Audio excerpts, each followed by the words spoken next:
Hello everybody, welcome to Jag Fantasy. I am your beautiful host, Gianni Zolo, and I'm going to win you your fantasy league.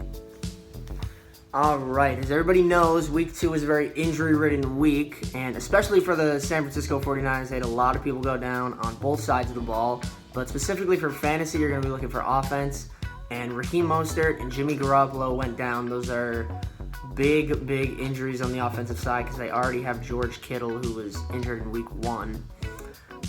Christian McCaffrey also went down. He's out 4 to 6 weeks. Saquon Barkley hurt a lot of people. He's out for the season with an ACL injury, and the Broncos offense got hit hard. Drew Lock out 2 to 6 weeks, and Cortland Sutton, their star wide receiver from last season, is out for the season with a knee injury.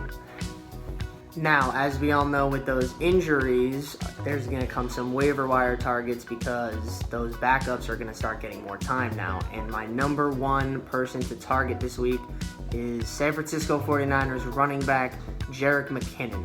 Raheem Mostert is out, Tevin Coleman is out, Jerick McKinnon and Jeff Wilson Jr. are going to get a whole lot of attention, and Jerick McKinnon is going to prosper. Also, another person to target now that Saquon Barkley is out for the season. Ladies and gentlemen, he is back. Devonta Freeman, he was a dog for the Atlanta Falcons for 4 or 5 years, however long he was there, but he's going to get a lot of carries, and I think he's going to prosper, especially with that Giants offensive line.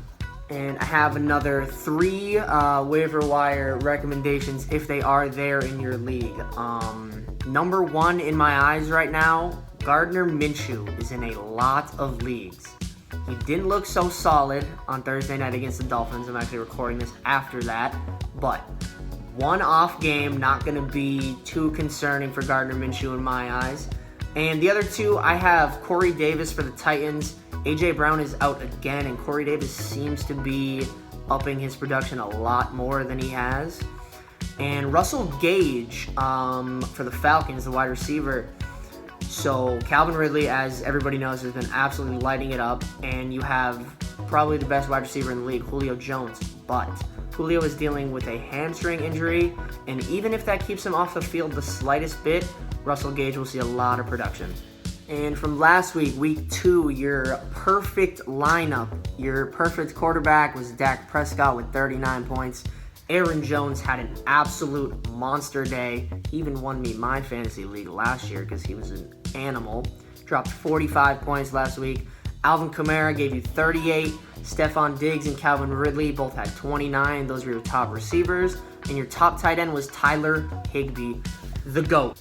All right, now we got what everybody has been waiting for. We got your stardom, situm for week 3. And my number 1 start for this week is Jerick McKinnon. He's playing the Giants. That should explain it first off. But Jerick McKinnon and Jeff Wilson are playing alongside Nick Mullins at quarterback because Jimmy Garoppolo is out. Now, they're going to get a lot of carries, and they're going to catch a lot of dump-offs, and that's going to be a lot of points for Jerick McKinnon. Another start for me this week is CeeDee Lamb against the Seahawks. The Seahawks have been getting absolutely torched by any wide receiver that steps on the field. And for them to deal with Amari Cooper, Michael Gallup, and CeeDee Lamb, they're going to have a rough day. So CeeDee Lamb is going to be a big start. David Montgomery against the Falcons had a promising week 2 for sure, and he's playing the Falcons. The Falcons have an absolutely trash defense, and I think David Montgomery will do very good against them.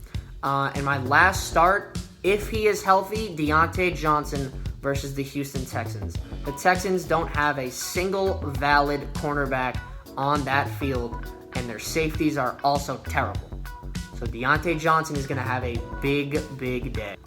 All right, these are your players who you should sit this week, and in my opinion, anybody on the Texans offense you should stay away from this week. I have Deshaun Watson, Will Fuller, and David Johnson on the sit list. They are playing a very good Steelers defense, and they have not clicked on offense yet. It looks very bad over there in Houston right about now. And my other sit, I got Austin Hooper versus the Washington football team, right? Sounds a little weird.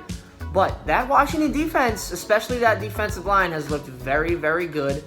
And I just think Austin Hooper is terrible at football, especially with Baker Mayfield throwing him the football. And my last sit for this week is Todd Gurley versus the Bears. We talked about Todd Gurley a little bit. He has looked absolutely awful these past 2 weeks, averaging 3.3 yards per carry, and he's playing a stingy Bears defense.